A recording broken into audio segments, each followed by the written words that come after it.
Assalamualaikum warahmatullahi wabarakatuh. Salam sejahtera bagi kita semua. Apa kabar semuanya? Semoga baik-baik saja ya. Nah, pada kesempatan kali ini kami akan memaparkan hasil kerja kelompok kami mengenai pengaplikasian teori berpikir sistem. So, simetriskan posisi kalian, cari tempat yang nyaman dan selamat mendengarkan. Kasus pandemi COVID-19 merupakan kasus yang menyerang banyak sekali sektor, baik formal maupun informal. Salah satunya ialah Kementerian Pendidikan dan Kebudayaan. Kemendikbud melakukan beberapa adaptasi di kala pandemi. Salah satunya ialah kebijakan sekolah daring, di mana hal ini berimplikasi dalam menekan angka penyebaran COVID-19. Namun, dari kebijakan daring ini memiliki beberapa kendala yang harus diimbangi dengan kebijakan yang saling terintegrasi akan masalah terkait.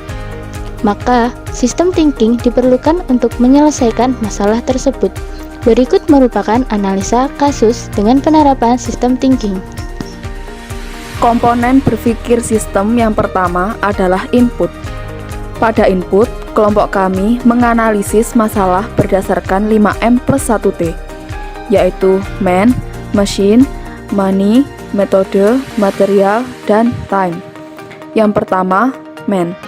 Ancaman kesehatan dan keselamatan peserta didik sekaligus tenaga pendidik dalam masa pandemi COVID-19.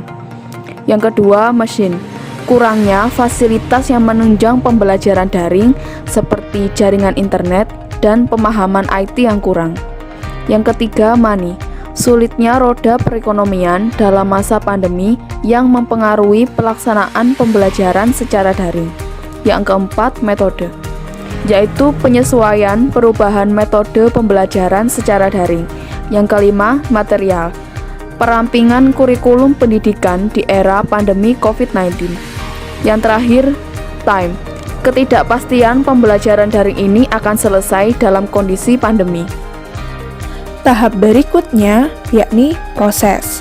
Dalam proses, kami menganalisis menggunakan metode POAC.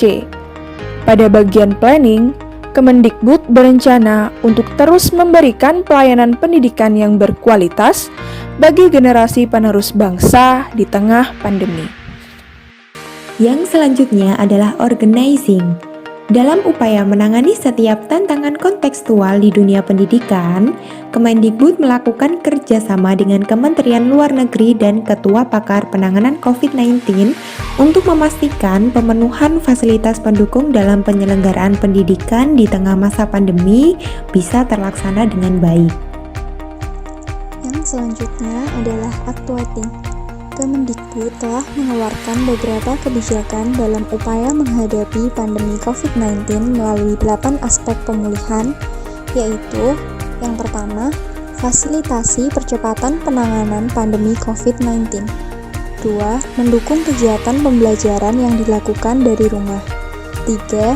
Relaksasi penggunaan dana BOS untuk menghadapi pandemi. 4. Merespon tantangan yang dihadapi mahasiswa yang terdampak COVID-19. 5. Tetap memajukan ekspresi budaya di masa pandemi. 6. Pencegahan penyebaran COVID-19 dengan mendukung kebijakan pembatasan sosial. 7. Perancangan kembali program pelatihan guru dan tenaga kependidikan. Yang terakhir, perubahan prioritas kebiasaan di tubuh Kemendikbud. Selanjutnya, untuk mengontrol kegiatan tersebut, Kemendikbud melakukan evaluasi dan controlling dengan melakukan koordinasi bersama Dinas Pendidikan, Dinas Kesehatan Provinsi, atau Dinas Kesehatan Kabupaten Kota, juga Kepala Satuan Pendidikan untuk memastikan kebijakan tersebut dapat dijalankan dengan baik di masing-masing daerahnya. Output merupakan hasil yang didapat langsung dan segera setelah satu maupun serangkaian aktivitas dilakukan oleh suatu organisasi. Jadi, output dari 8 aspek pemulihan yang telah dijelaskan pada proses atau lebih tepatnya pada actuating, yaitu yang pertama, pelajar atau mahasiswa tetap dapat melaksanakan kegiatan belajar mengajar di tengah pandemi COVID-19 ini, karena mendapatkan bantuan dari kebijakan-kebijakan yang telah dibuat dan dikeluarkan oleh Kementerian Pendidikan dan Budaya Republik Indonesia. Dan yang kedua, angka pasien positif COVID-19 di Indonesia menurun atau berkurang karena adanya sistem pembelajaran secara daring atau online yang dilaksanakan selama pandemi COVID-19 berlangsung. Outcome yang diharapkan terhadap keberhasilan program yang telah disusun oleh Kementerian Pendidikan dan Kebudayaan Republik Indonesia ialah memutus mata rantai penyebaran COVID-19, di mana kasus yang telah mencapai status pandemi harus diikuti dengan program-program guna menekan angka penyebaran dari kasus tersebut.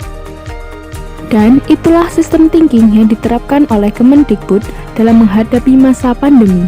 Semoga apa yang kami sampaikan bisa bermanfaat. Kami kelompok 1 mohon untuk undur diri. Mohon maaf bila ada salah kata atau hal yang kurang berkenan. Terima kasih. Wassalamualaikum warahmatullahi wabarakatuh.